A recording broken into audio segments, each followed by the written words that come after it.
Do you remember the moment you realized that the world had changed? Let me tell you a quick little story that has nothing and everything to do with the future of our world and how you fit into it. In 1917, the United States faced a huge problem. They were working hard to compete in the industrialized economy, and there was a shortage. Not a shortage of oil or coal or other natural resources, a shortage of people, specifically obedient factory workers. The solution to this economic dilemma? It was an experiment of sorts. It hadn't been done before, until someone thought of it. Mandatory public school. Unfortunately, the initial purpose of the United States public school system was not to inspire children or generate scholars.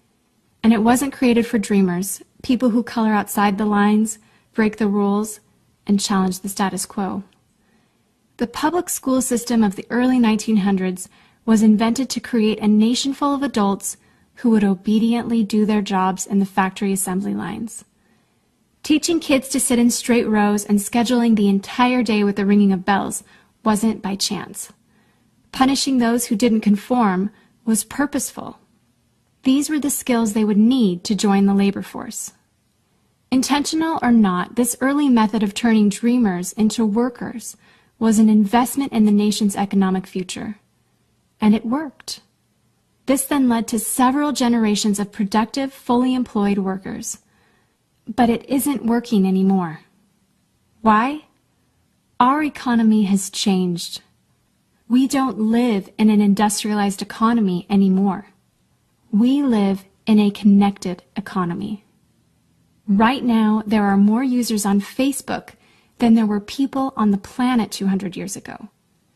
Technology has made it possible for us to connect with people, ideas, and information from anywhere in the world instantaneously. And as a result, our economies have expanded from localized towns and communities to the entire world. We have globalized trade in nearly every way. In the past, the obedient, do-what-you're-told without question people were rewarded for working hard and putting their dreams aside in order to toe the line. They were given well-paying jobs that led to long-term careers. They were guaranteed pensions, benefits, and the promise that they would always be taken care of. And they were. But that promise is gone for most of us today. Even if you have a white-collar job, the majority of white-collar workers are still working in a factory. Instead of operating a sewing machine or welding a widget, they now push pencils, type on keyboards, or process paperwork. It's still factory work because the entire focus of the day is spent on increasing productivity, which leaves little room for creativity, spontaneity, or individuality. The educated, hard-working masses are still doing what they're told, but they're no longer getting what they deserve. Even if you do everything you are told to do today, graduate from high school, go to college, get a degree, work hard in whatever job you can find, if you're lucky enough to find one, you're not guaranteed anything. Companies are being forced to change or die right now. Layoffs happen much more often than job openings appear, and the highest paying jobs are disappearing or heading overseas at an alarming rate. If you have a job where your boss tells you exactly what to do, he or she will always find someone cheaper than you to do it. Did you know that the average length of a job today is about 4.5 years? Contrast that to the 1960s when it was 40 years. The connected economy rewards a different group of people.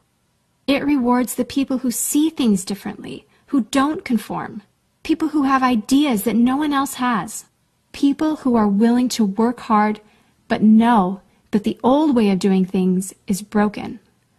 The connected economy rewards you not for being a cog in the wheel of life, but for standing up and reaching out. The connected economy rewards the connectors.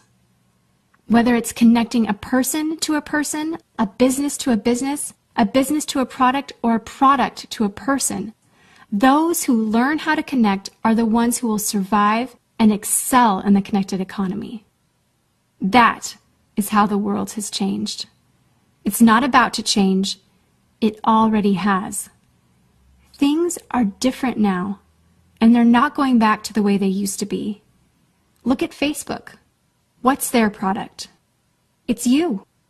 Your network, your information, your ideas, they all have value.